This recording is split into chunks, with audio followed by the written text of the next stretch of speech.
Good evening. This is the case presentation of GoodBelly using statistics to justify the marketing expenses.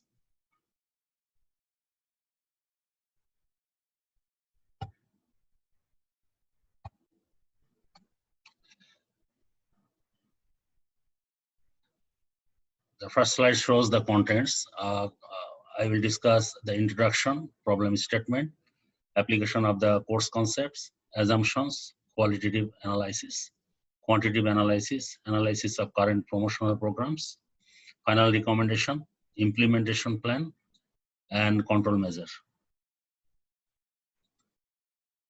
This slide shows the introduction. GoodBelly is the startup company that primarily makes probiotics and currently promotes its products at whole food stores. As a startup company, they have a small budget with few funds for marketing. This strategy includes in-person demonstration and placement, that is NCAP. And by July 2010, several concerns are raised about the effectiveness of the promotional program. This slide shows the problem statement.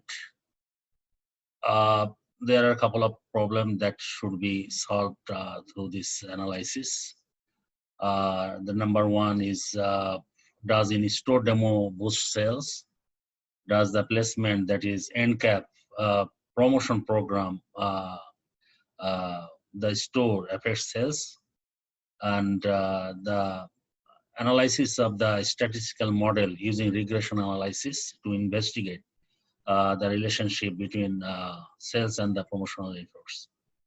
And I will discuss a couple of other factors that can affect sales as well. Application of the course concepts. I will try to apply a couple of concepts into this case, that is descriptive statistics such as mean, median, standard deviation, correlation coefficient to find the significant correlation between the variables, I mean independent and dependent variable. Regression analysis to find the impact of dependent and to find the impact of the independent variables on the dependent variable, and application of the Stata software to determine the feasible solutions.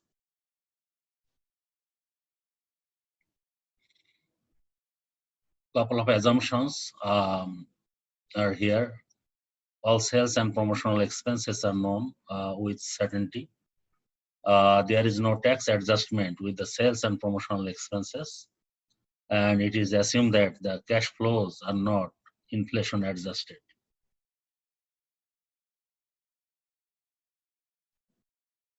This slide shows the qualitative analysis. Under qualitative analysis, the first one is SWOT analysis.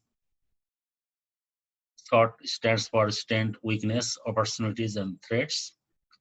Strength and weakness are internal factor, and opportunity and threats are external factor. Under strength, GoodBelly is well-known brand name with high consumers' commitment and loyalty. Demo and NCAP programs are very effective way to meet customers, educate them about probiotics, and get them to test the products. Experienced and successful leadership team GoodBelly has for their operation. Current promotional program increases the morale among sales representatives and the food stores. Weakness, under weakness, little experience of international market, that is GoodBelly does not have international market exposure. GoodBelly business model can be easily pretended by competitors. GoodBelly has challenge of raising product awareness about the benefits of probiotic products, and limited funding hampers to place nationwide advertisement. Under opportunities, due to increasing the consumer disposable income,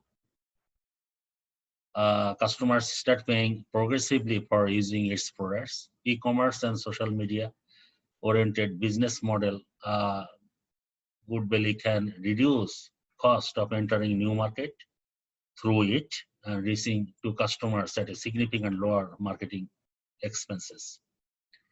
Global market for probiotic and prebiotic food and beverage is substantial, that is 15.4 billion and is still growing.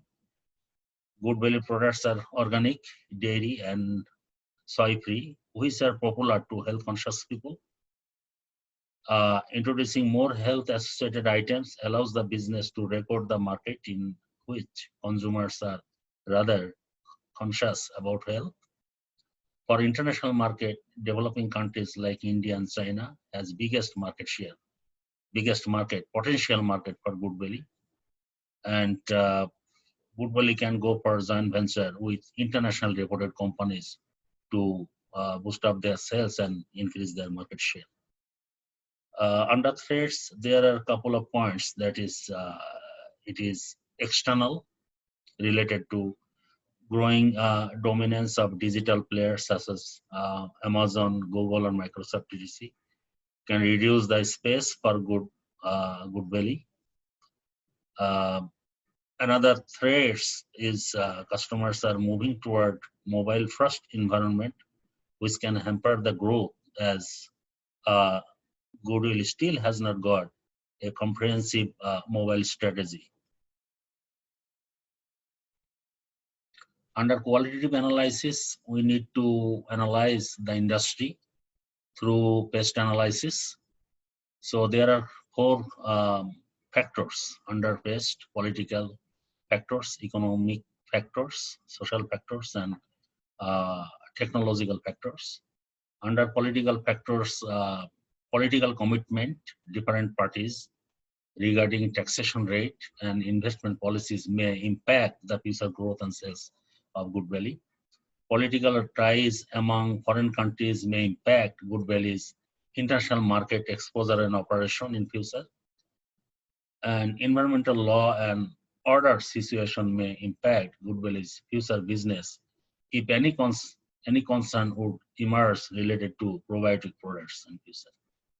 Economic factors include macroeconomic factor like inflation rate is one of the key criteria for this company products, because probiotic products is little bit expensive.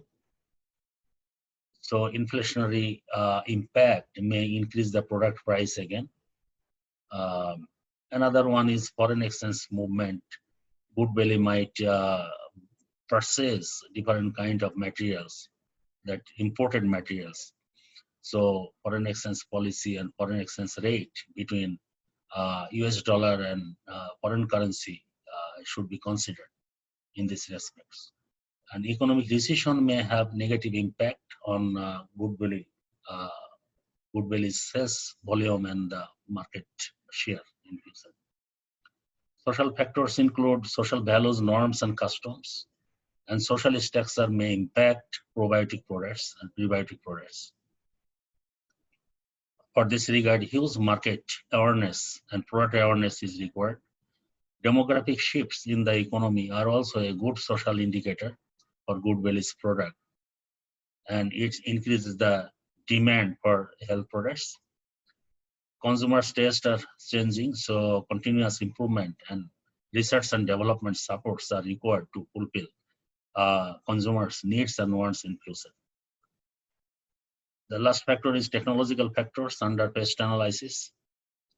As we know, 5G has potential for all the companies to transform the business environment, especially in terms of marketing and promotion for GoodBelly.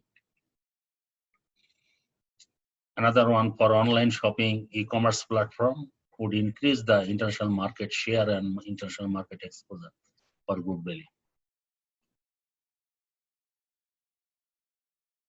Under qualitative analysis, now I want to discuss what are 5 forces analysis.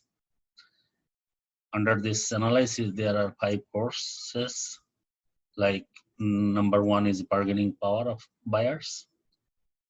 Due to high standard of living and increasing purchasing power, health-conscious customer may look for high-quality probiotic products.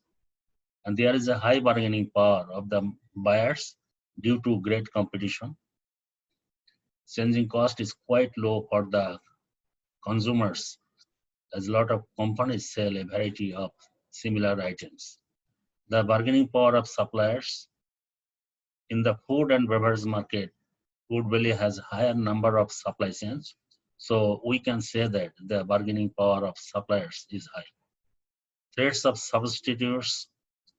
The population is increasing, technology, purchasing power, and preference of buyers are changing, so threats of substitutes is high.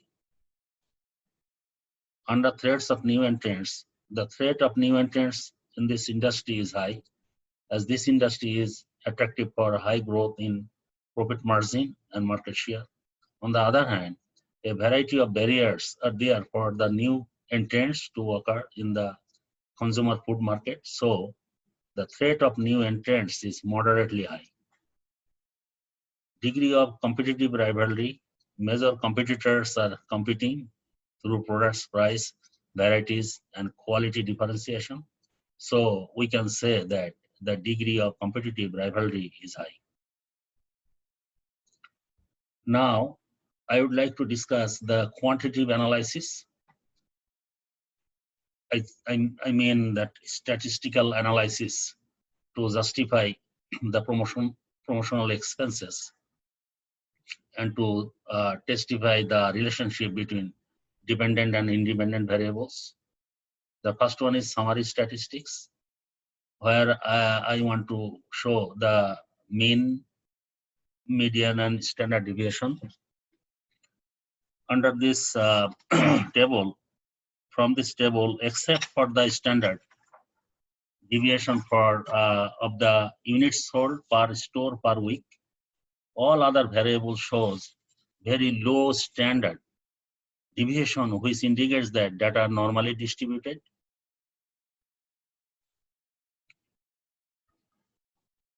Now I want to show the correlation. Under the correlation, we can say from this table that almost all of the variables have significant correlation with one another. Although the retail prices and the number of the fitness centers do not have significant correlations with the number of the units sold. Other variables such as number of the sales representatives, end cap program, promotion, demo on the corresponding week, demo 1 to 3 weeks ago, demo at least 4 to 5 weeks ago, and the number of other natural retailers show positive and significant correlations with the number of the units sold. End cap promotion demonstrate negative correlation with the retail prices. Finally, the demo 1 to 3 weeks ago and the number of other natural retailers have no correlation with retail prices. This slide shows the multicollinearity test. Since multicollinearity among the independent variables is one of the biggest concern, we have to test VIF test to detect the problem. The result from the VIF test from this table reveals that the highest VIF values is 1.26 for the number of sales representative variable, which is far below than 10. Thus, we conclude that there is no threats from multicollinearity among the independent variables. Now we can proceed to regression analysis to find the association between dependent and independent variable. Before going to run the regression analysis, we can testify the assumptions for the regression analysis. There are 4 assumptions. The regression model can be expressed linearly, and the regression model's expected mean error is 0. The error's variance is constant. that is homoscedasticity, and the error are independent, that is no autocorrelation. None of the assumption can be made.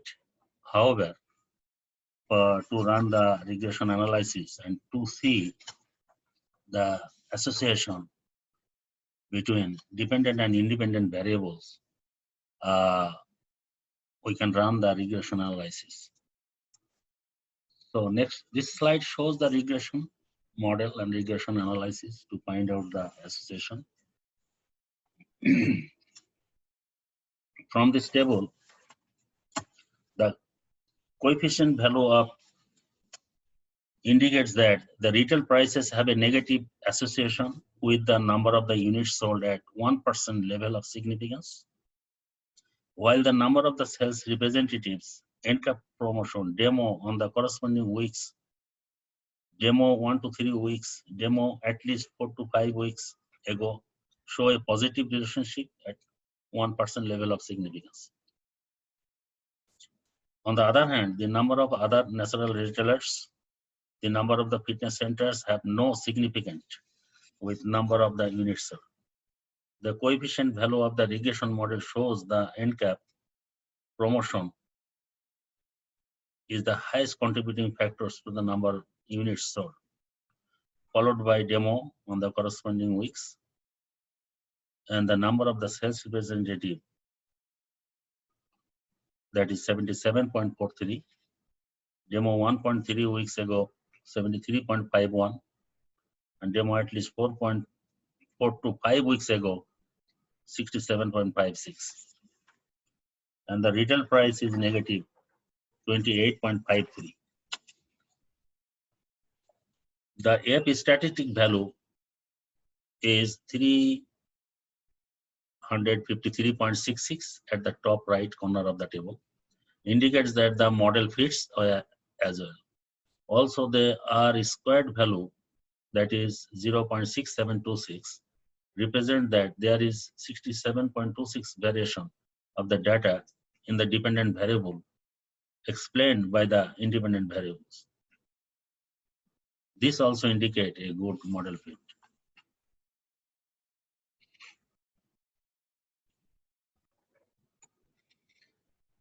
Now the analysis of the different promotional programs. Now there are two kinds of promotion now prevailing in the companies operating.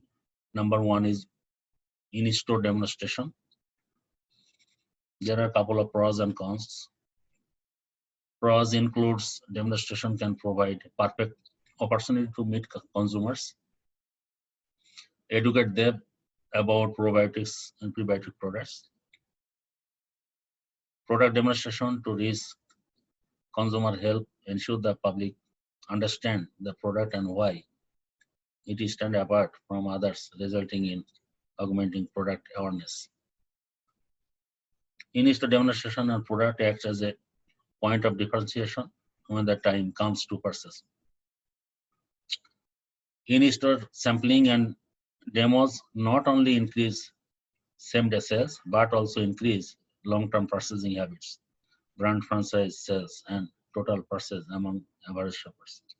In-store demo program generated almost 75% of the sales in 2009.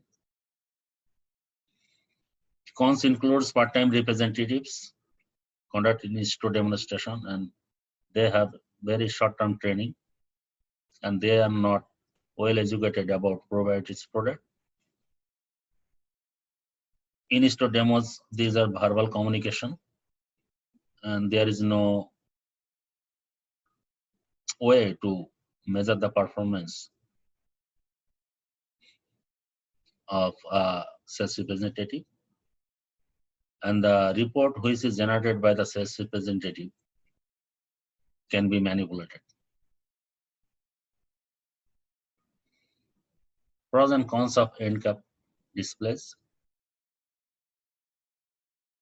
Sales rep conduct personal selling approach with most of the stores to set up NCAP, which result in long-term sustainability to capture market share. Big store will be motivated to set up the NCAP program for their good reward. Sorry.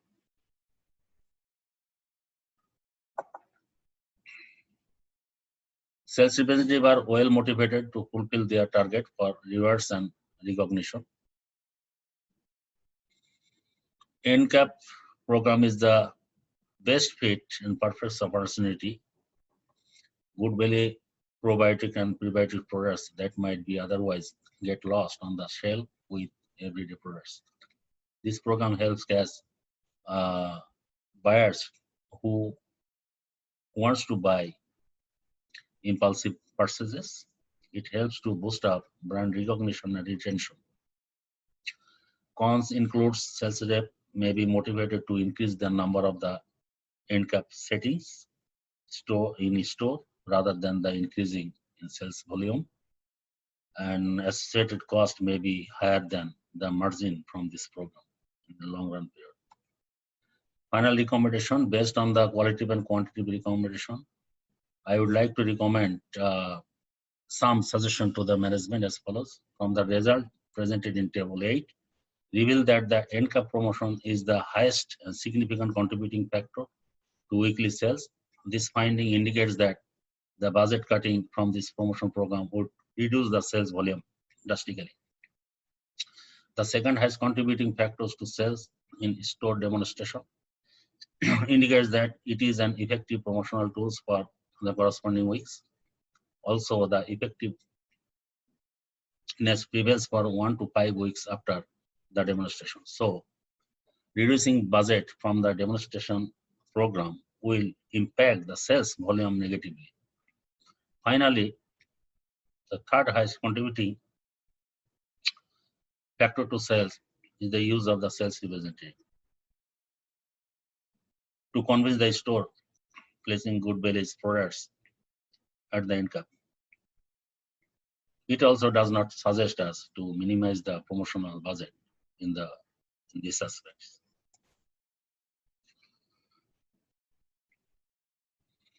I would like to propose a couple of additional marketing strategies. Sorry. GoodBelly should look for international market exposure, like China, India, and other developing countries to increase their market share. GoodBelly should invest more research and development to launch more healthy items to achieve economies of scale and additional market share.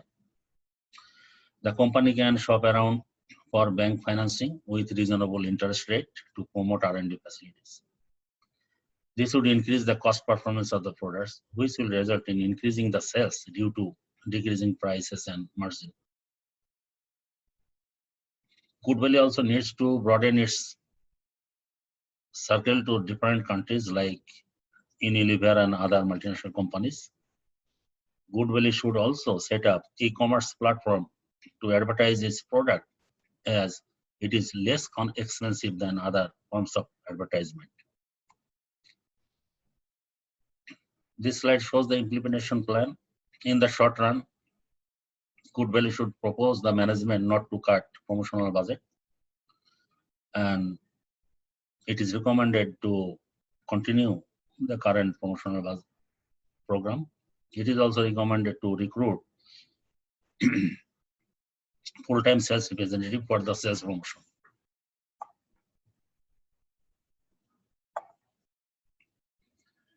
In the medium term, GoodBelly should find the source of financing to involve massive marketing program.